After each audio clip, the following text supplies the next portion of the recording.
Bonjour à tout le monde. Voilà, donc c'est Olivier Bolia. Comme je vous ai dit, je vais vous amener partout où je suis. Mais présentement, je suis au deuil de Maman Denise à Toronto.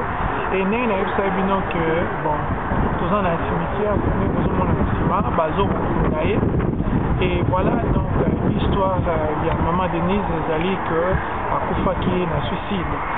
Et voilà, Torozon en Alkamwana, mais le témoignage n'a pas à Maman Denise, c'est que c'était une femme très cordiale. Et on a écouté en 2004 dans l'église à Pasteur Josué. Et c'est une femme, elle a toujours femme à la qualité, elle a un changement. Après, elle a mieux sonné et vraiment, les Congolais sont fiers, au moins, l'amour, elle, c'était pas ça. C'était vraiment une femme. Il y a valeur, il y a cordial, et puis la transparence, et la tête, toujours des gens dans ma camion, il y a maintenant ça.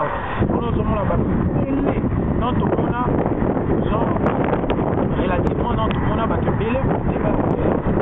Donc, il a dit, bon, là, mon tout, il y a maintenant, nous toujours aux salades, il y a bien, donc aux salades. Mais là, on a toujours répété que Maman Denise a été chrétienne. Donc, une chrétienne, vous avez une église dimanche à Mibomi. Donc, on a un message des amis qui n'ont pas ça, les ensemble. Au moment là, on a compris à ça, à qui on est église. Donc, ici, on fait la bataille, voilà, ça a été bâti. Donc, ça a été responsable de l'église, on a vu ce qu'on a envoyé, Tokoki, au Tiaba. Donc, au moment là, on a suivi, il faut être dans l'église. Vous voyez, état psychologique, il y a vraiment un grand sinon, il y a soit les